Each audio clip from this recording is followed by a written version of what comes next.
Today, we're going to talk about some American traditions. Grandpa Bob's going to tell you what baseball has meant in our lives, and we're going to teach you how to make Grandma Lou's apple crumb pie. Get ready for a treat. You know, Grandpa Bob, we've done a lot of traveling. We've been to France for chocolate mousse, Scotland for shortbread, and Russia for Russian tea cakes. I remember even wanting to swim over to Scotland to get that shortbread. That's right. That would have been a long trip. It would have. But you know what? We have traditions here in our country. What are some of your favorite traditions here in America?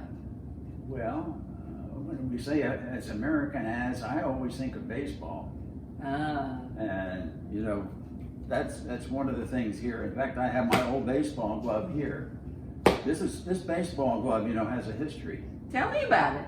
All right, the history is that you and your brothers were into sports and into baseball, and you were into softball. And I remember warming up Scott before he would pitch with this glove, and he went on and pitched in college. And I remember with a ball like this softball, warming up in the backyard with you with this glove, and you became an outstanding pitcher, and you pitched for your high school team almost every game they played, and even started until some illness came along in college, you started pitching there. So baseball is really fresh in my mind. I love baseball too. But you can't eat it. No, you can't. We're talking about going out to places to get delicacies, and that's not a delicacy. You know, when I think of America, I think of apple pie. Oh, yes. Wouldn't you love some of Grandma Lou's apple crumb pie? I would do most anything to get a piece of that apple crumb pie. I can just picture it. Did someone say apple pie? Thanks, Grandma Lou. We're going to have to teach everyone how to make it. I hope that this could become a family tradition for other people besides ourselves, because it is so good. I can't wait to have a bite.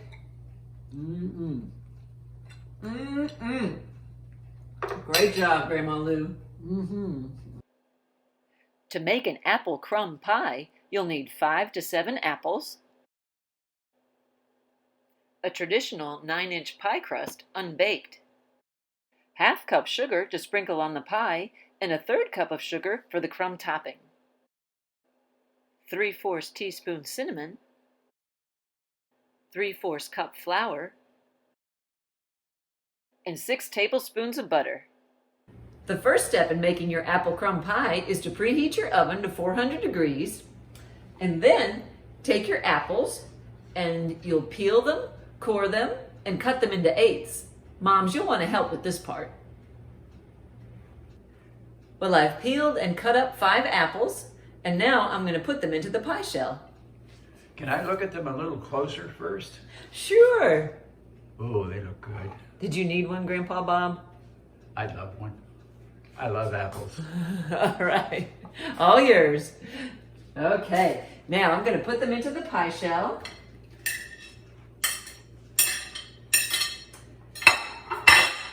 And then I'll arrange them a little bit, just so it's even all over. That looks good.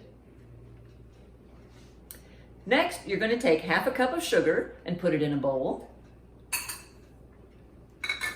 and 3/4 teaspoon of cinnamon and put that in the same bowl.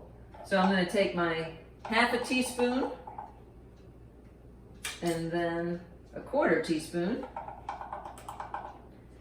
and get some cinnamon in there. And then I'm going to stir it up.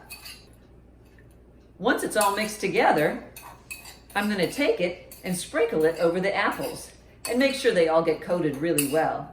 And then we'll move on to our crumb topping. Let me make sure this looks good. Okay, I think that's mixed up well. And then I'm going to start sprinkling and putting it all over. Okay. Oh, it looks like a lot of cinnamon and sugar, doesn't it? But it's gonna I like a lot of cinnamon and sugar. It's gonna make it taste really good. The apples are all covered with the sugar and cinnamon, They look pretty good. Now we have to do the crumb topping.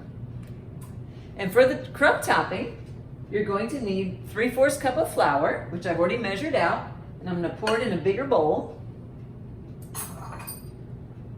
1/3 cup sugar, and then you'll take 6 tablespoons of butter and you're going to cut it into the recipe until it's all crumbly. And the way I cut it in is I just take 2 knives and I just start cutting it into little pieces and mixing it with the flour and the sugar. And so I'll just keep cutting and cutting until it gets all crumbly. Now I did soften the butter a little bit. I just left it out at room temperature for about half an hour, and just while I was getting everything together and peeling the apples, and that should do fine. Well, I've cut the butter in and it looks like this. It's very crumbly, isn't it? Now I'm going to pour it over the top of the pie, and that's going to be our crumb topping.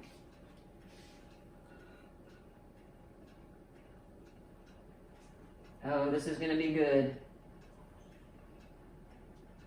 Oh my, do we have to wait for it to be cooked? We do.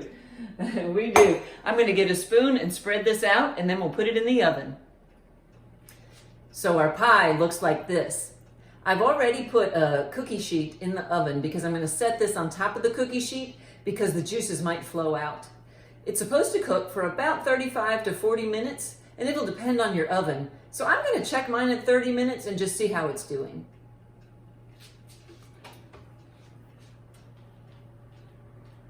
I can't wait. Grandpa Bob, it's time. Let's check it. All right. I can hear the apples sizzling in there. Let's take a look. You see how it's golden on the top? It looks great. That's exactly how you want it. So I'm going to take it over here. We're going to let it cool just to where it's warm because it's too hot right now, but a warm apple pie is wonderful, especially with a little ice cream or Cool Whip on top. It smells so good. I did give it an extra 10 minutes, so I actually cooked it for 50 minutes, but I would start watching it at 30 because ovens do vary, and you do want that light golden brown look at the top. Yeah, that recipe really hit a home run. As you can see, every plate is clean, even home plate. That's right. And you can get a copy of the recipe below this video. We hope you enjoy it. Happy traditions with your family.